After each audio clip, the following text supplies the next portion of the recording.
All right, so if you're deep in the AI automation world, you definitely notice that one of the big voices, Mario from iFlow, just went completely dark for a while. Well, he is back. And what he just dropped wasn't some small update. It was a complete teardown and a rebuild of his entire automation engine. So let's get into what he actually built, and maybe more importantly, why he built it. You know, when a thought leader like that goes quiet, you start to wonder, right? Did he run out of steam, hit a wall with AI and automation?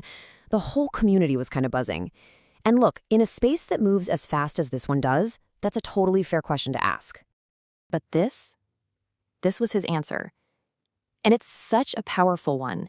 He wasn't just off tweaking a few things. He was fundamentally re-architecting his entire foundation, building something way stronger, way more reliable, something that's really built for the next 5 years. So what does this new machine actually look like under the hood? This wasn't about just tacking on more bells and whistles. It was a complete shift in his philosophy. This right here, this really nails the core change in his thinking. So many of us, right, we get caught in that trap of chasing the next shiny app, creating this fragile, tangled mess of tools that barely talk to each other. Mario's new whole approach is the exact opposite. Build everything on top of one central, super reliable spine. So, the spine. Think of it like the central nervous system for his entire business. For this, he chose GoHighLevel.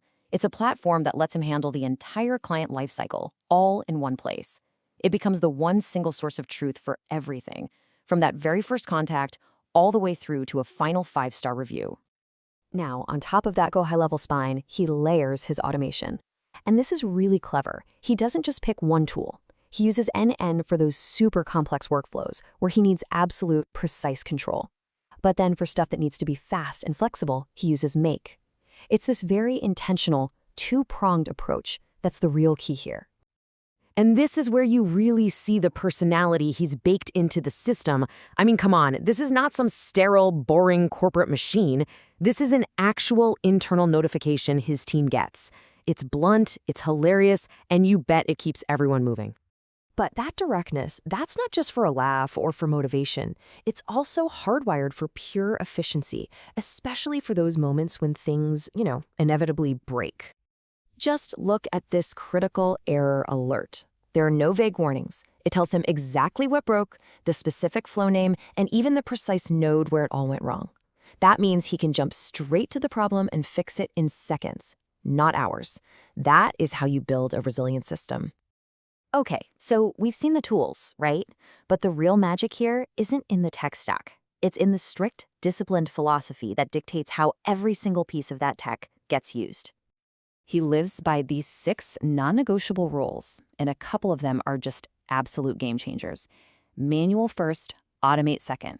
Just think about that. You never ever automate a broken process.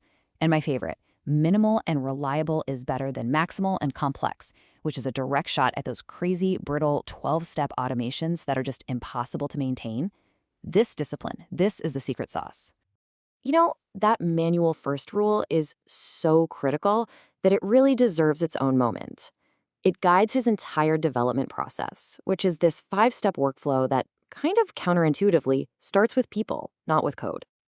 So here's how it all flows. It kicks off by understanding his team's strengths.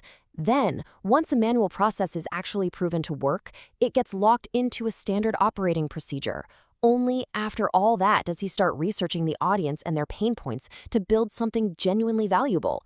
See that? Automation is the final piece of the puzzle, not the starting point. So that's the framework, right? The core strategy and the philosophy behind his entire rebuilt machine.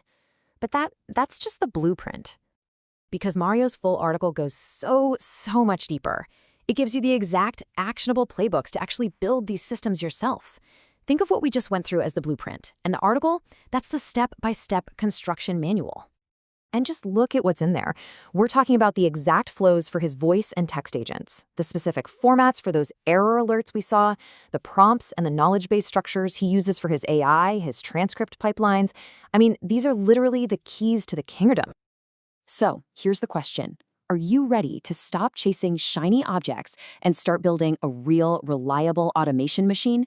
The entire system, including all the prompts and templates he actually uses, is laid out right there in the full article. If you're serious about this stuff, well, you know what to do.